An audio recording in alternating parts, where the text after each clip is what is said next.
Hi, folks. As I'm recording this, I just got done with running a half marathon and had made the comment that I think I'm very fit right now. I said, I'm just not very fit for running a half marathon. And the question came up, well, if you're fit, why aren't you fit for a half marathon? Isn't the whole point of running to be fit, etc.? So I thought today we would talk a little bit about race-specific training, which I think is intuitive to most, but I'll cover a few highlights of that as well. So although I was fit, I was not half marathon fit. That's a different type of training.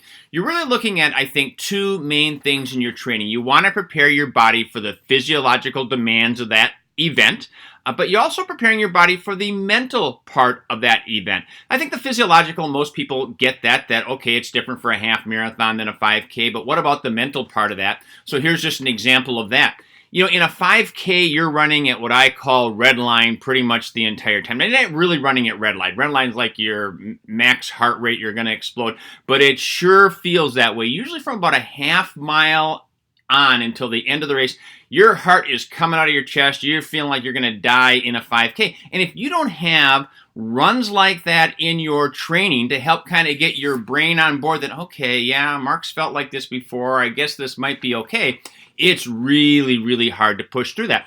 That's one reason why if you're doing marathon training and you hop into a 5K, that your 5K time might not be as good as it would normally be. And you're not doing the physiological work, probably, or you shouldn't be if you're training for a marathon, but you're certainly not doing the mental work. And your brain's going, whoa, I don't like feeling uncomfortable like this. Now, the marathon is the exact opposite. You're like hardly ever at redline in the marathon. That's not to say that the marathon isn't really difficult. It is, those last 6 miles in particular. But the marathon, you're getting the mind on board with the grind, just churning out mile after mile. That's where a lot of the long runs come in, or some of the pace long runs, just kind of getting you ready mentally for what it takes to run the 26.2 miles. So again, all of your training is either going to be physiological, probably most physiological, but there's some mental things in there that you have to address as well. So let's take a look at some of the physiological type things.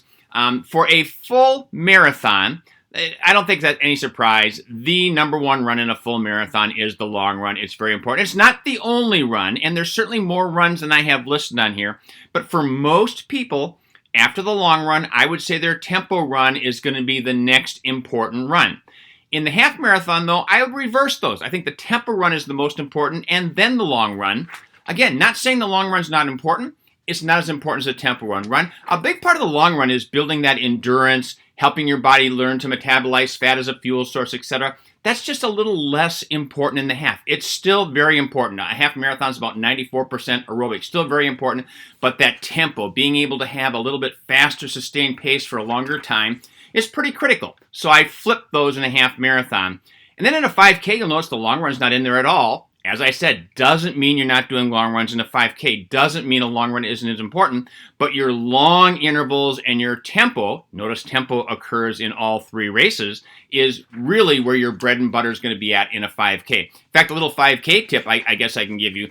Very few people ever train for a 5K. What they do is they work a 5K into their half training, their full training is something else, and there's absolutely nothing wrong with that. But if you really want to have a good 5K time, what you want to do is spend a good probably 8 to 12 weeks of 5K specific training, because as you note, that's a different type of training than a full and a half. That's going to always give you your best 5K. Now, those are just what I think are a couple of the bread and butter runs for those distances. As I said before, there are many other aspects. It's not that you can't go out for those events and say, I'm just doing these two runs and everything's going to be rosy.